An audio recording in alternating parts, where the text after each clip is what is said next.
Bonjour à tous et bienvenue à cette nouvelle édition de la revue de la presse camerounaise. Et nous allons commencer ce périple ce matin avec l'hebdomadaire confidentiel qui titre à sa grande une « Cameroun, élection présidentielle, transition politique, les non-dits de la sortie du professeur Titus Edouard ». À quelques mois de l'élection présidentielle au Cameroun, l'ancien secrétaire général à la présidence de la République se dit favorable à la mise en place d'une transition politique au Cameroun, ce qui a fait l'objet de nombreuses critiques aussi bien au sein de l'opposition que du gouvernement.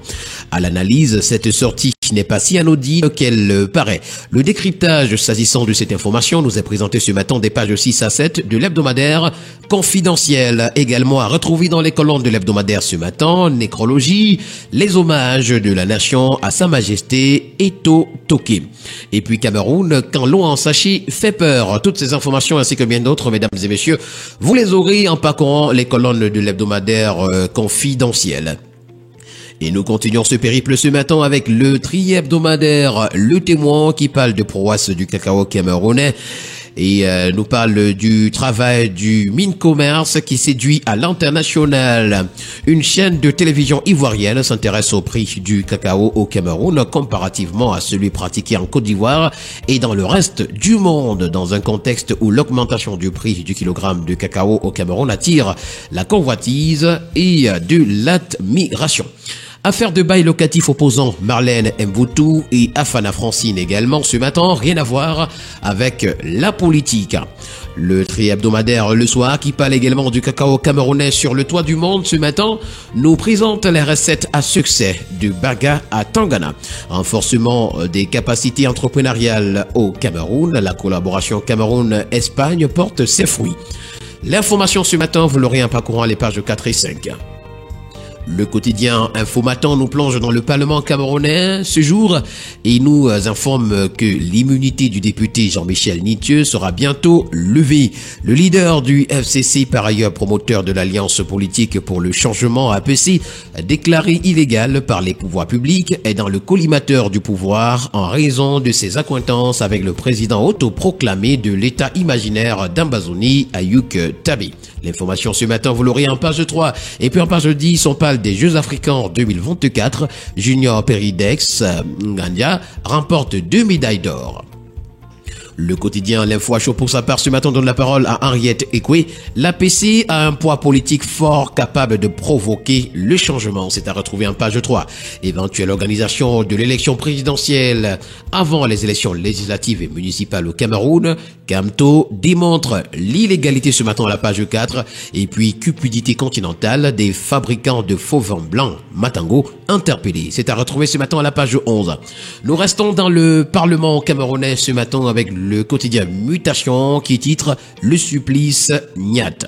L'absence du président du Sénat semble être à l'origine des 2 semaines d'inactivité des sénateurs et députés. L'agenda crucial de cette session parlementaire devrait être déroulé dès cette semaine, nous renseigne donc ce matin en page 7.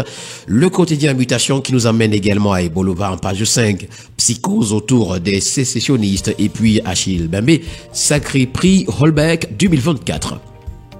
Le quotidien Le Jour pour sa part ce matin nous présente l'affaire James Mwangi Kobila à sa grande une. Alors qu'une procédure pour harcèlement sexuel est pendante devant le TPI de Yaoundé centre administratif contre le président de la Commission des droits de l'homme du Cameroun, ce dernier a saisi à son tour le tribunal contre son ex-collaboratrice pour diffamation. Tchad, 20 candidats à l'assaut de la présidence nous sont présentés en page 7 et puis Sanaga Maritime, Albert et Totoki reposent à Yakalak. Nous continuons ce périple ce matin avec le quotidien Econews qui parle de formation entrepreneuriale. Le sésame du succès des petites et moyennes entreprises nous est présenté. Alors que les PME constituent le pilier de l'économie camerounaise, leur développement est souvent freiné par un manque de compétences entrepreneuriales. Pour lever ces obstacles et garantir leur succès, le ministre des petites et moyennes entreprises, de l'économie sociale et de l'artisanat, Amin Meza, vient d'outiller 30 formateurs aux techniques espagnoles. C'est à retrouver ce matin en page 5. Nous continuons ce périple au village Toubouro, voilà, avec le tri hebdomadaire L'Œil du Sahel qui nous renseigne qu'un chef du village a été pendu par des preneurs d'otages. L'information complète, vous la retrouverez en parcourant la page 3. Avec le premier news magazine camerounais, défi actuel, on parle du budget d'investissement public. Les communes recevront 115,9 milliards de francs CFA en 2024. Cette enveloppe répartie entre les 360 communes servira entre autres à la construction des salles de classe, à l'acquisition du matériel informatique dans les écoles et à l'entretien des routes. La tribune des communautés, le journal Intégration dans sa parution de ce matin titre CEMAC, passé imparfait, présent pas simple, futur conditionnel. Cameroun, la farce de l'âge dans le sport et la fonction publique. Et puis panne d'internet, le plus grand perdant dans la sous-région nous est présenté. Nous continuons avec le Zénith qui nous amène à la commune de Yaoundé 5 où le maire est dans le viseur du CONSUPI. Outre les conditions de travail exécrables qu'il impose à ses administrés, Augustin Bala, connu pour son leadership controversé, est accusé de nombreuses fautes de gestion et de malversation financière. Des faits assez graves dont il devrait répondre devant le contrôle supérieur de l'État CONSUPI. Et dans les prochains jours, nous renseigne ce matin à page 3 le Zénith. On parle de l'affaire Martinez-Zogo en petite une, des têtes tombent et puis village Missolé 1 du Rififi pour la désignation du chef. Le journal de l'économie et des finances et combattants parle d'emprunt obligataire à sa grande une. Pourquoi les sociétés de bourse indépendantes dament le pion aux filiales bancaires? C'est à retrouver ce matin à la page 4. À son autre une, le journal parle du Cameroun. La Regional Bank devient la première banque agricole du pays. Ces informations ainsi que bien d'autres, vous les aurez en parcourant les colonnes du journal de l'économie et des finances Éco Matin. Le bi-hebdomadaire, l'indépendant également que ce matin parle de manœuvre. Le président de la Troisième République est le titre que nous présente ce matin le journal. Dans un environnement de haine, de complot, de manipulation et de tentative des lobbies à vouloir désorienter les décisions du chef de l'État contre leurs potentiels rivaux pour la course à la succession, tous les coups semblent permis. Mais peut-il y avoir un fauteuil pour deux présidents ? Maintenant ou après? Paul Biya, c'est une interrogation à retrouver ce matin aux pages 4 et 5. Avec le billet hebdomadaire, le financier d'Afrique, on parle de paiement électronique. Le JMAC forme 90 utilisateurs du système JMAC Pay. Ils ont été édifiés sur les différentes solutions de paiement instantané et d'interopérabilité intégrale déployées par le JMAC au cours d'un atelier organisé la semaine dernière à Douala par le JMAC et Africanenda. Financement de l'agriculture également, les offres de la Regional Bank dédiées à l'agrobusiness nous sont présentées. Distinction honorifique, 284 agents de la BEIAC décorés. Et puis marché financier, la deuxième édition des awards des acteurs financiers s'ouvre à Douala. Nous continuons ce matin avec l'hebdomadaire Sans Détour qui parle de rentrée politique. L'UPC annonce son grand retour. La réunion du bureau politique de l'Union des populations du Cameroun tenue le 14 mars dernier à Yaoundé a permis de décliner l'état de la vie interne du parti, la gestion des futures échéances électorales, mais aussi de donner la position du parti sur les sujets d'actualité, notamment l'alternance à la tête de l'État.